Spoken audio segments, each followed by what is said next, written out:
All right. And going live. All right, guys, looks like we are live. And we are live. All right. Guys, welcome to the WMMA Scene Report, episode number 12. Anyone watching? Anyone counting?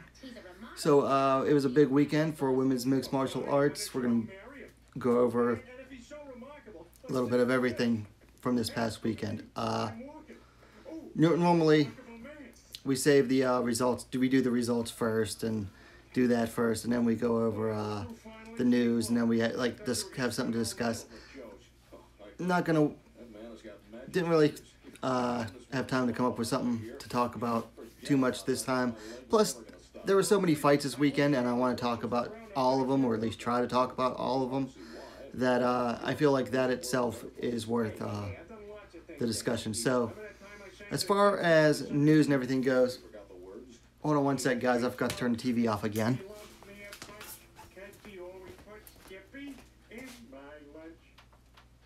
No, it's not the same.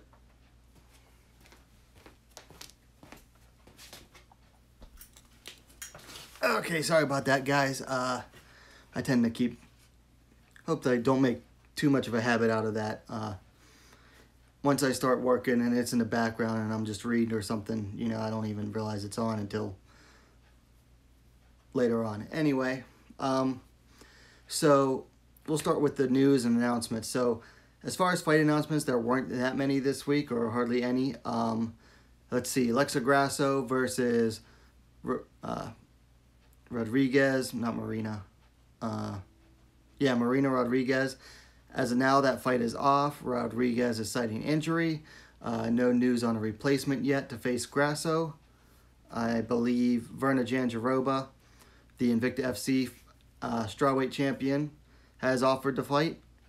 So, but nothing yet from the UFC as far as that goes. Also from the UFC, where is it? Livia Nata Souza, the former Invicta strawweight champion, has been announced to fight Sarah Frota, newly signed Sarah Frota, at UFC on ESPN Plus 2, and that takes place February 2nd.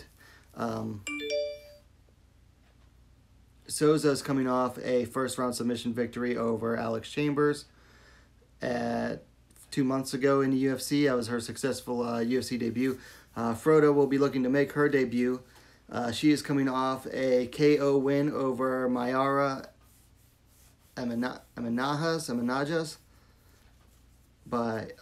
at the Dana White Tuesday Night Contender Series, Brazil. That was about 4 months ago, according to Tapology. So Souza is 12-1. Her lone loss coming to Angela Hill a while back. Frota is 9-0. Don't really know much about her opponents. So two very masculine acting Brazilian chicks gonna go at it in the strawweight division, February 2nd. Also, guys, I don't think I've announced any of them yet, or I might have announced like one or two of these fights, but Rizin's year-end events. They're having two events on the same day. The morning-afternoon event, they're calling it Heisei's Last Yaranoka. No idea what Heisei means, or Heisei. I don't know how you say that. I think Yaranoka means New Year's. I'm not sure. Anyway, so that has two fights announced. First, we have Nanaka Kawamura versus Ai Shimizu in their super atomweight division. That's 109 pounds. Nanaka Kawamura is 2-2. She's coming off a win earlier this month at Deep Jewels number 22, I believe. And she is facing the debutante Ai Shimizu. Ai Shimizu was in she was on like some reality show, like fight reality show, where she was supposed to be competing for a one championship contract. She didn't make it through. Hey, MMA holes are in the chat. Wonderful. No, you guys are wonderful. Hey, Mike Anzalone, how you doing there in the chat? So Nanaka Kawamura, she is, look her up. The name sounds exactly, or name spells exactly how it sounds. Nanaka Kawamura. She's a member of what they call like an idol group. They're like a pop group, and they all dress up and they're called like masked girls or something. They all wear these like Jason hockey type masks, and they carry around weapons. Nanaka usually walks to the ring wielding this fake chainsaw thing. It's pretty neat. She's been trying to convince Ryzen to sign her for a while. It's finally happened. Next fight in the flyweight division, or well, it says 127 on Tapology, probably because of the West Imperial to what do you call it, metric conversion. Kana Watanabe 4-0-1 versus Shizuka Sugiyama, who is 16-5-1. Now this is actually a rematch from a Ryzen fight back in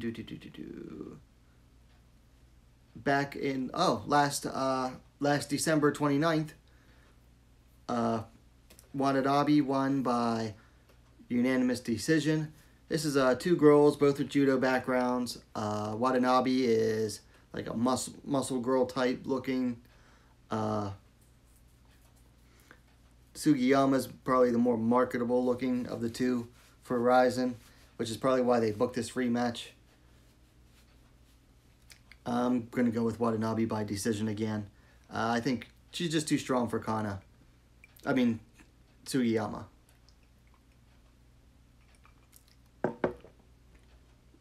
That's good. Haven't had whiskey in a week. I think I mentioned it during one of my streams over the weekend. I was sick most of my trip in Kansas City. Didn't even have one drink from Thursday till Saturday night. I finally had like a couple G&Ts. I was seriously missing whiskey this weekend. So then moving along to Ryzen's New Year's Eve show. Ryzen 14, we have 1, 2, 3, 4. We have 5 women's bouts on a stacked card with a total of 14 fights. I think it's 14 total. Anyway, so the first fight is, according to Tapology, it's at 226. We have Gabby, the roid monster Garcia, versus at 5-0 versus a fellow Brazilian making her debut, Barbara Nepomuceno. Nepomuceno's a kickboxer, so hopefully she can keep it standing. If not, she's in for a rough night against Freak Show Gabby. That's all I really have to say about that. I don't even want to talk about Gabby Garcia on this channel. Moving along, this should be at the super atomweight division, I believe. Or no, they're saying this is at 112. This is a catchweight fight. Oh yeah, Mika Nagano, who's 16-10-1, well-traveled fighter, a lot of years of experience. At one time, she was pretty promising. Miyu Yamamoto is 3-3. She went like 0-3. Now she's fighting her way back. She's up to 500 record now. Of course, Miyu is very famous in Japan. She's a national level wrestler. Her sisters were all national level wrestlers competing. Actually, I think they competed on a world level. Brother was the famous, late Kid Yamamoto. So this could be either a really stern test for Yamamoto in Nagano, or Nagano could just crap the bed like she does in, well, roughly half her fights. It's hard to say. Next up at flyweight, we have Shinju Nozawa Auclair, who's 2-0, making her long-awaited return to Ryzen, versus Justina Zofia Haba, a girl from Poland who is unranked. Shinju Auclair, she's from the U.S., but her mom's like a big TV star or movie star or something in Japan. So that's why Ryzen courts her the way they do. I'm going to have to go with Eau Claire on this because if you look up Haba's amateur MMA record, she had one amateur MMA fight back in 2014. So she hasn't even looked at MMA since then. I don't know if she's a kickboxer or anything else. Don't even know where Ryzen found her. You know, that's one thing about the promoters of Ryzen. They manage to find the most obscure fighters sometimes for their chosen fighters to face. Like the next fight, going down to the super atomweight division, 108 pounds. We have, you know, the one of the big stars of Ryzen, Rena Kubota, coming in at 7-2. She's coming off a loss to Kana Sakura back in the summer. She's taking on Samantha Jean-Francois from France. She's 3-5. Looking at Samantha Jean-Francois' record, she has a loss to Weili Zhang, a loss to Brioni Tyrell, who I believe has fought in Invicta, loss to Aliona Rasohina, who's traveled a lot. Her wins are over, let's see, a 1-1, an 0-1, and an 0-1 fighter. So, again, where did they find her? Who knows? Got to go with Rena on this one. Unless this girl pulls something out of her hat somewhere. She looks to be like a kickboxer. Even her picture, she has kickboxing gloves on. So, who knows? Probably it's got to be a bounce back fight for Rena. It's New Year's Eve. They want her to win. You know, she's one of their stars. Her polish has gone down a bit with the 2 losses to Kana Sakura, but you still got to think, you know, they want her to win. They want her to keep being the star because she draws eyes to them. Last time she faced Kana Sakura was, I think, their highest rated fight that evening. So it is what it is with that. Anyway, the big fight, as far as the women are concerned on this card, is, again, at 108 pounds, super atomweight division, championship bout. Kana Sakura coming in at 13-2, taking on the former Invicta FC atomweight champ and the former Deep Jewels atomweight champ, Ayaka Hamasaki, coming in at 16-2. This is an awesome fight. You have uber prospect Asakura. Many people still consider Hamasaki the #1 atomweight in the world. Some people say Ham. Some people say Hamasaki. It's up to you to decide. But so basically, this is like the future of Japanese WMMA versus the current best, and someday she will be in the past.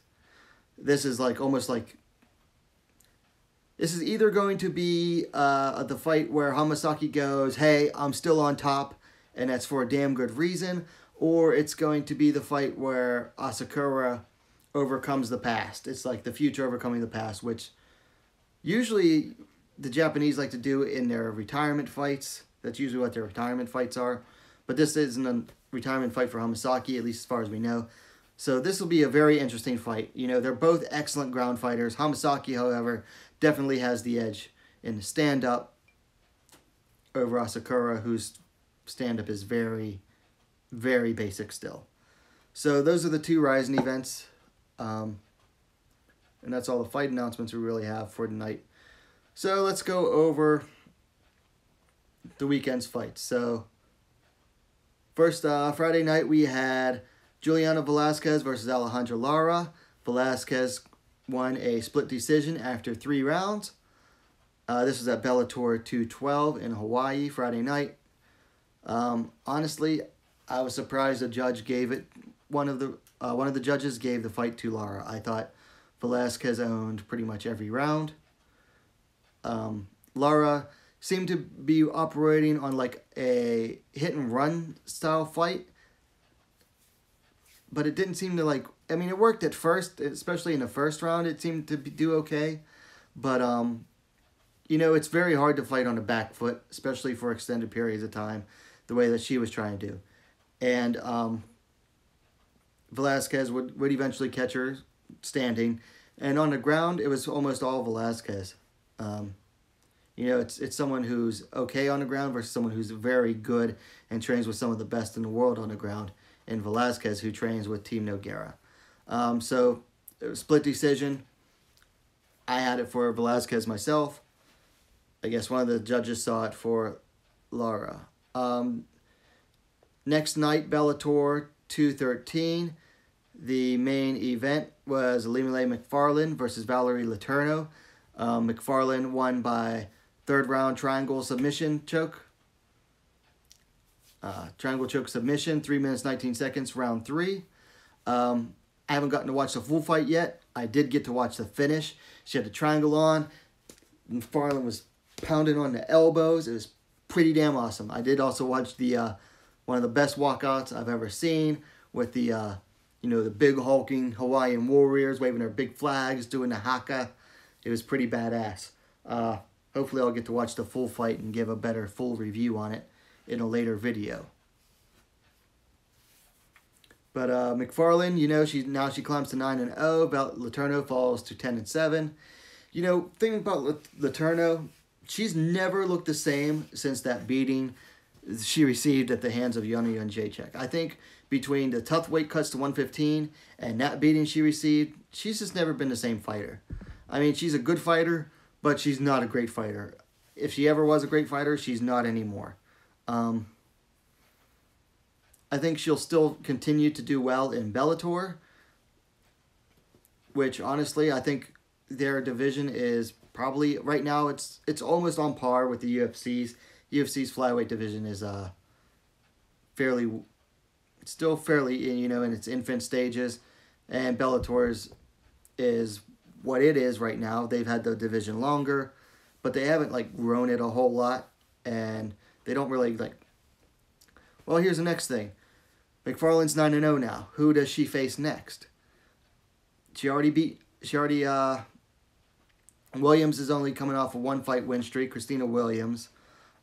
She beat Ducote twice. She already beat Lara. She already beat just about everybody else in the division outside. What's her name? Well, she can face the girl who just beat Alejandra Lara. Whose name I can't. Hold on, I gotta look that up now. I was just talking about her, but I have like really crappy short-term memory. Juliana Velasquez. I guess she's going to have to face Velasquez now, because who else is there? Because Bellator hasn't really grown any other prospects in this time. I mean, I know they don't put on as many events as the UFC does, but you have to, you know, Bellator just has really weak matchmaking in that regard, in that they'll build up these stars, but they don't build up anyone else to face them. So then it's got to be, oh, well, this one's won 2 fights in a row, so there you go, let's stick them in. Bellator really needs to change that, really across all of their divisions, not just the female divisions.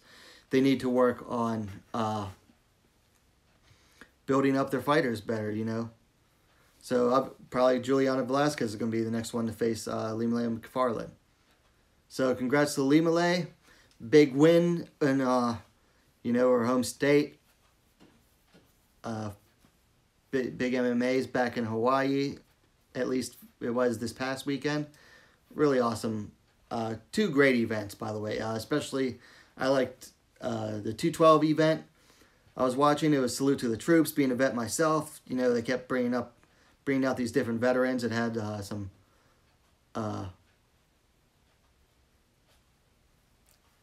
great stories with them. I was freaking in tears half the night because, you know, I'm kind of a bitch like that. I'm a bit of a crier, especially when it comes to stuff like that. Michael Ansel in the chat says, have you ever thought of having MMA mixed martial arts on the show? I think you'd be a great interview. Yes, I have. As soon as I learn how to use, you know, an OBS on the PC better, then I will start reaching out to fighters to do some live interviews. Unfortunately, I am just really not computer savvy. I'm using the Streamlabs on the mobile, which is very easy, very intuitive for me to use. Gonna try to. I also have the Streamlabs OBS which syncs up on the PC. So once I really get the hang of that, then yeah, I'm definitely going to plan on doing some live interviews, or at least some really good recorded interviews with some fighters. So moving along from Bellator, we'll go over Road FC 51. First fight of the night in the double X portion. Yoon-Ha Hong submitted Hyunju Baek by rear naked choke submission, minute 44 seconds, round 1 of 2. Really fast fight. Yoon-Ha Hong, you know, she got hit once or twice by Hyunju Baek. She still needs to work on her stand-up a little bit, but she didn't waste any time. She knows where her strength lies, which is on the ground. She got to the ground. She took the back fast. She sunk in the rear naked choke real fast. And finally gets her second win. She improves to 2-4. Hyunju Baek falls to 0-4. Congrats to Yoon-Ha Hong, one of my favorite fighters in Road FC to cheer for. She always brings the fight, even though she does not have the best record. You know, she always brings a good fight. She always tries to work on it and be exciting. The next fight, unanimous Rowan Pilt in open weight match. This fight, Rowan Pilger versus Young-Ji Kim. Rowan Pilger took this fight on like a week or less notice. The original fighter for Hae-In Kim had to drop out due to injury. Rowan Pilger stepped up, made her professional debut, won a unanimous decision, beat Young-Ji Kim by unanimous decision. I started to watch this fight, didn't get to finish it yet. I like Rowan Pilger, definitely needs a lot of work on her feet, but she is a beast on the ground. She was a Washington State champ in wrestling. She's also studied judo in Japan. So I liked what I did see. I have to finish the fight. But congrats to Rowan Pilger. Stepped up short notice. The commentators were saying she was actually pretty sick on fight day and weigh-ins. Like she was there for, I guess, the initial weigh-ins, but couldn't make it to the ceremonial weigh-ins because she was that sick. Or she might not have even showed up. Like she was able there, but she wasn't like feeling well enough to really weigh in. And being that it was an open weight fight, didn't really matter. Anyway, she stepped up. She got a big win over a 4-fight veteran, Young-Ji Kim. Young-Ji Kim, and we'll get to her teammate in a moment. If she ever wants to improve, she has to leave her current gym. Team J, it's in Cheonju, I believe. They're just not improving. The fighters out of that gym just aren't improving. And it's hard for some of these Korean fighters to leave their gyms because the gym environments are normally pretty small, and it's a small MMA community over there, so it can create a lot of strife. But if she ever wants to, get on the winning track, she's going to have to go to a different gym and work on her serious deficiencies. Next fight, another atomweight fight. Yuri Shim defeated Shi Ming by TKO due to knees in the second round. Guys, you want to see some sick knees thrown in this fight, and ruthless, merciless. You got to watch this fight. It's available on YouTube. All these fights are available individually on YouTube. You can watch the entire event on Facebook, both at Road FC's account pages. But man, Yuri Shim throws some nasty knees. Shi Ming, she came out aggressive. She threw a big hand to start, or a big kick to start with, I believe. But she didn't keep her distance, which, I said in the preview, she's a distance fighter. She's got to keep her distance in this fight if she wants to win, and unfortunately, she just didn't. And Yuri Shim just had her way with her in the clinch. It was nasty, really nasty. Just ref said, she's had enough, had to step in and intervene. Yuri Shim improves to 5-2. Shiming falls to 2 and 3. You know, I can't wait to see Yuri Shim fight again. I'm always looking forward to her fighting. Of course, she still needs to work a lot of work on the ground, which is something that she's going to have to travel to a different gym to work on. You know, her gym is a very good striking gym, but they have a lot of deficiencies still on as far as the groundwork goes, and they're just not a gym that's set up for the groundwork. Moving along, also in the atomweight division, you know, there's 4 out of 5 fights were atomweights.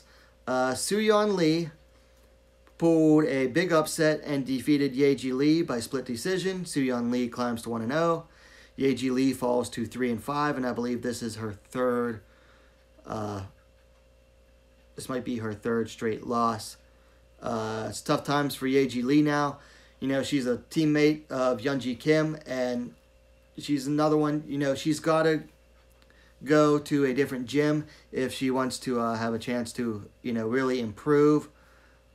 And try to get, you know, at least get a record back up to the 500 mark, and then hopefully get back to winning record. And it's going to be hard for her to find easier and easier opponents because, you know, you fall into this type of record where you know, she's an 8-fight veteran now, but a lot of people aren't going to, you know, a lot of easier fighters aren't going to want to face her because of that experience.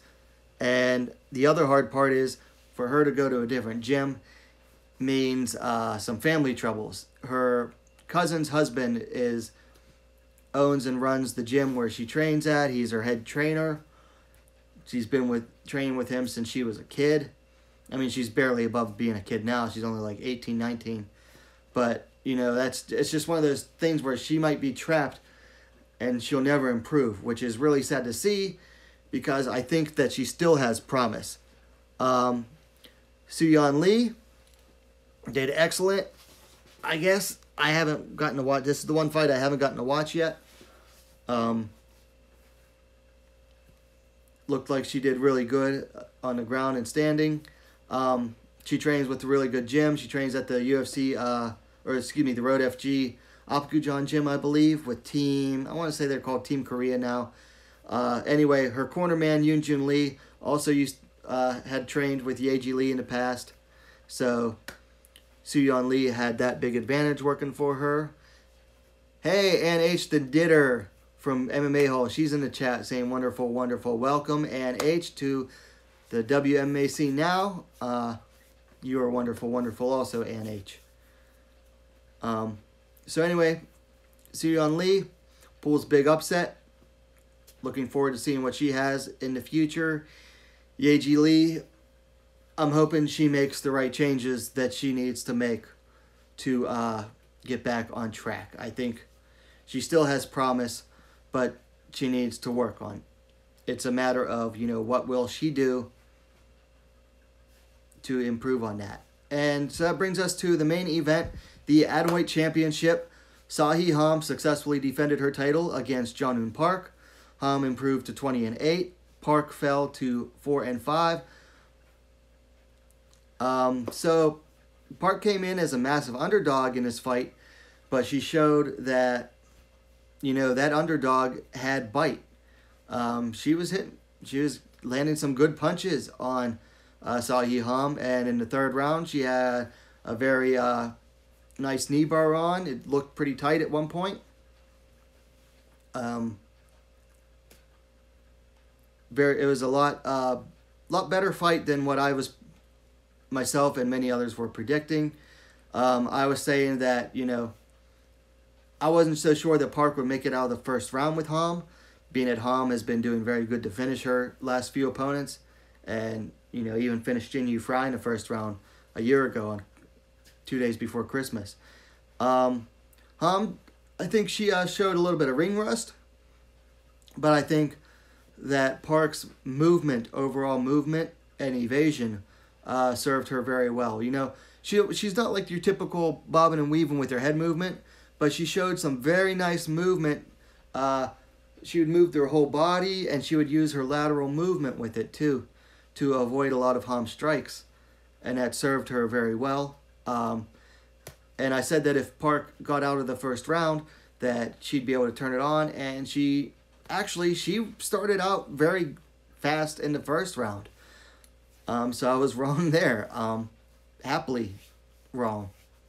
So Park, she showed that she is more than what her record shows. Very happy with that. Happy to see who they match her up with. But the big question now moves on to, who do they put Sahi Ham against? Really, I don't think there's anyone in Korea who's going to give her any closer fight than Park did. If they really wanted to go with a Korean challenger again, they could go with Yuri Shim. Out of the current crop of younger Korean fighters, she now has the best record at 5-2. Her ground game is nowhere near Ham's. Standing wise, on the outside, I'd give the edge to Ham. In the clinch, I might give the edge to Shim if Shim can get the clinch and start landing those knees. But I don't see it overall being as good of a fight as Jungwon Park gave Ham. Internationally, that's also a question. If they can convince, some of the better fighters from Ryzen to come over, there's Rena, who probably won't fight outside Japan, unfortunately. There's Asakura, there's Hamasaki. I'd rather not see Ham go over to Japan to fight, because I feel like her title has been around slightly longer, and she's already beaten the Jules champ as well. They could bring in the current Deep Jules atomweight champ, Tomo Maesawa, who recently won over what's her name, Mina Kurobi, who Ham had beaten in the past for the title.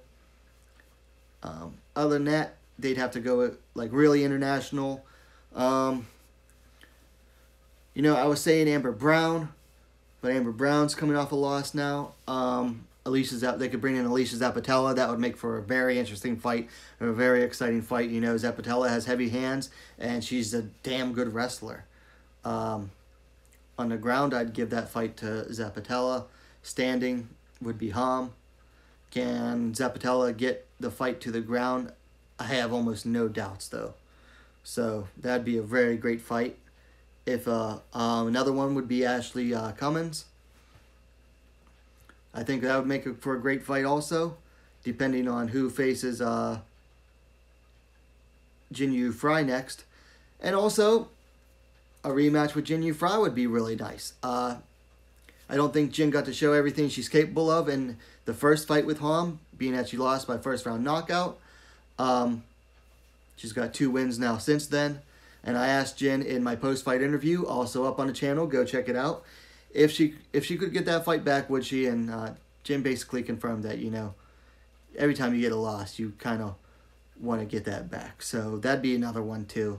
I don't think Invicta would let Jin go to Road again, though, being that she's now their champ. Of course, Road probably also wouldn't let Ham go to Invicta. So that's probably the least likely one. So moving along from Road, we'll go over to Invicta. I already talked about these fights Saturday night, so we'll go over them again real quick. First card, 125 pounds. Chantel Coates defeated Ashlyn Kleinbeck by KO due to right hook at 28 seconds, round 1. Damn. What a knockout. Moving along, atomweight fight. Anastasia Nikolakakos defeated Ashley Medina by TKO due to ground and pound, 3 minutes 26 seconds of round 2. Also a very good fight. Really liked what I saw with Anastasia. My post-fight interviews up with her is up on the channel.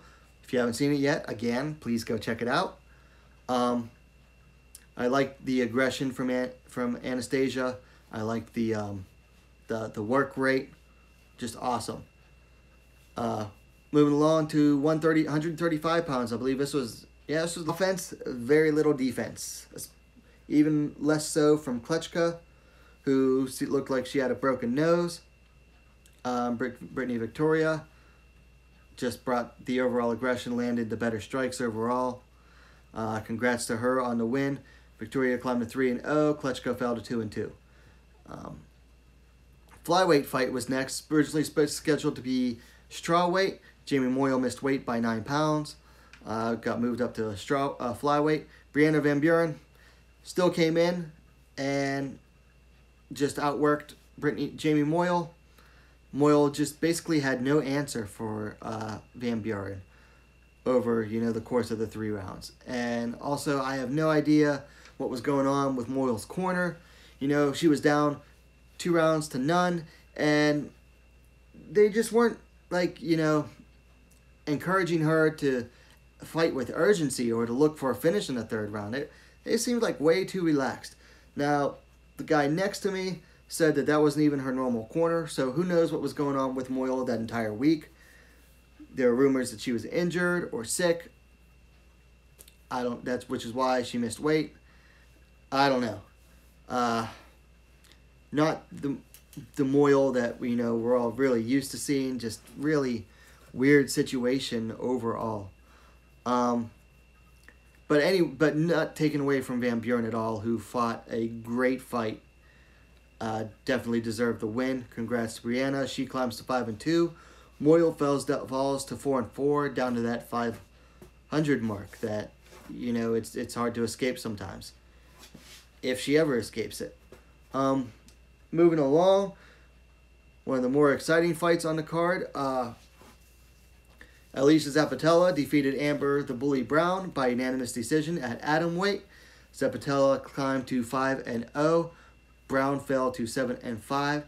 So Brown definitely had the advantage standing, especially in the clinch. She was landing some really nice knees when she had the tie plum, but Zappitella just kept taking her down and just dominated control. She took over. Congrats to Alicia. Got an interview with her. That's also up, so please go check that out. Moving along to, I guess you would call this, it wasn't the main or co-main, I guess it's the feature bout. Kay Hansen versus Sharon Jacobson. Kay Hansen came in on 10 days notice and was getting dominated by Sharon Jacobson for about 3, what was that overall, 14 minutes and 35 seconds of this bout. Jacobson just had her way with her over on the ground, kept taking her down, landing ground and pound, just overall wiping the floor with Kay Hansen, really, during this fight. And then at about 20 seconds, 25 seconds left in the fight, she throws a haphazard belly-to-belly suplex.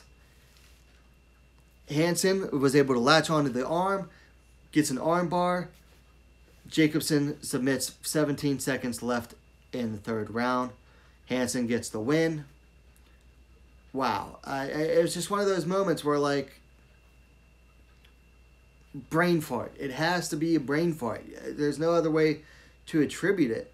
Bad fight IQ, I guess. I guess she just didn't want to risk it on the feet. I don't know why. I don't know what Jacobson was thinking. Maybe she wasn't at all. I can't really say. She was obviously very devastated after the fight. And anyway, so Kay Hansen comes away with the comeback from behind win. Climbs to 4-2. Sharon Jacobson falls to 5-4. Let's see. Michael Ansel in the chat asked, did you see the Brigman versus Lopez fight at Triton 10? Mike, if that's directed at me, I did not. Was that a ladies fight? I'm guessing since you're bringing it up, it was a ladies fight. I did not catch it. Is it available online to watch anywhere? If so, I'll try to check it out. Okay, moving along to the co-main event of the evening. Danielle Taylor finally made a fan of me, of her fighting, at least in this fight. defeated Montserrat Ruiz by unanimous decision over 3 rounds. She tore Ruiz up. Ruiz had a busted up eye at the end of the fight and needed help to walk. She needed help to stand, let alone walk out of the cage. Her lead leg was just messed up from some low kicks. And Danielle really tried to bring the dynamite back in this. You know, she didn't spend the entire fight running like she usually does. She was very aggressive in this fight. So it was nice to see this Danielle Taylor fight.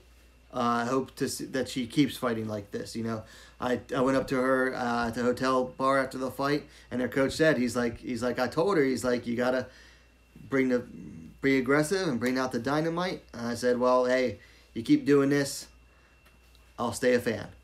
I told her straight up, like, you made me a fan tonight. Still not forgiven for the eye pokes versus Ham, though. Can't be any forgiveness for that.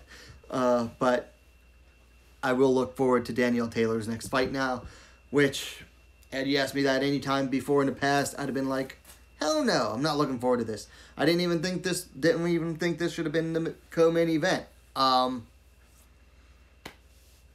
it definitely served its job. So moving along to the main event, Jin Yu Fry again defeated Minna Grusander by decision, this time split. I haven't watched the fight again. And this was honestly one of the few fights that I really got to like watch. I was able, you know, I said to myself, I was like, hey, quit just focusing on taking good pictures and try to watch the fight. So I put the camera rig a little lower, and I would try to watch the fight live instead of through the screen, which definitely made for a more enjoyable fight. It was very close. I had Minna Grusander 3-2 in this fight. I'll have to go back and watch again, see, maybe really break it down more. Some of the people around me had it for Grusander. Some people had it for Jin. At least one other guy in the press, a certain person who was working for the commission that night, not judging, he wasn't a judge, but a certain commission member, certain contract employee for the commission that night, said he scored it for Jin. He's like, but I'm not a judge.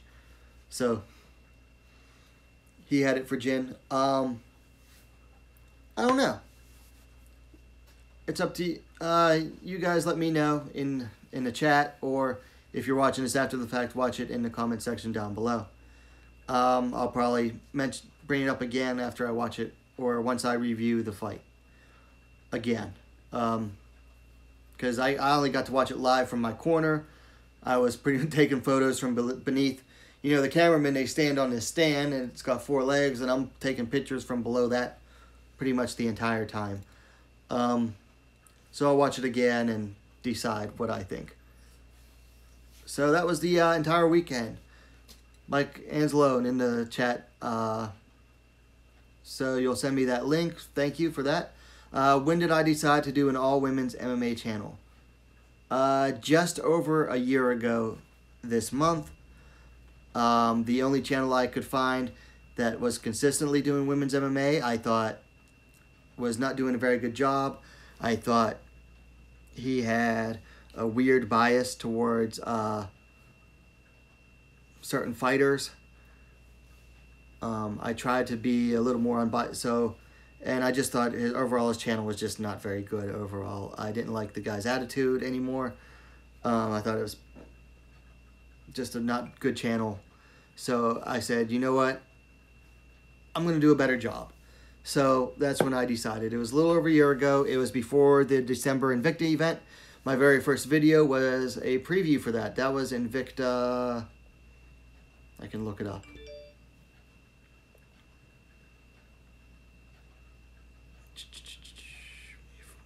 July. That was Invicta 26, Maya versus Niedzwiecz. That took place December 8th last year. that was in Las Vegas. Yeah, I forgot all about that. Pretty good event. So I did a preview event for that. And then the first event I really covered was Road FC 45, which was the Double X event, which was when Ham knocked out Jin Yu Fry in the main event. Took me like 2 months really to make all the review videos for that. I really wasn't like fully dedicated to the channel at the time the way I was. It was just a hobby, and it still is just a hobby, but I've taken it, a little more seriously since then. There's still a lot of things I can work on. I want to try to do more live interviews, and I could be a lot more consistent with doing fight review videos, which definitely get me by far the most views. So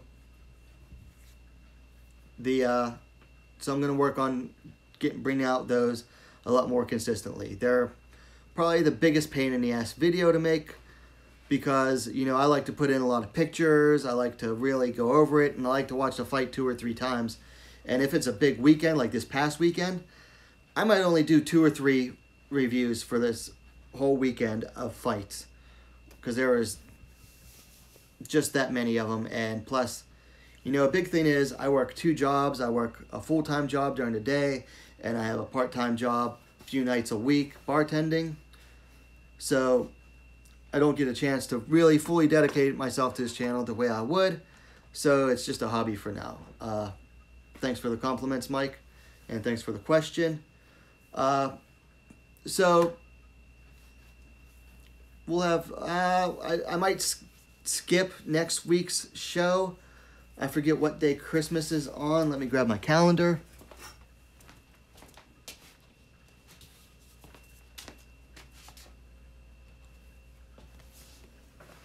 All right, so my big calendar for the month. So there's nothing going on as far as this weekend goes. No events coming up. Really nothing all next week until the 29th is UFC 232, which has, Anderson versus Zingano and Cyborg versus Nunez. Both big events.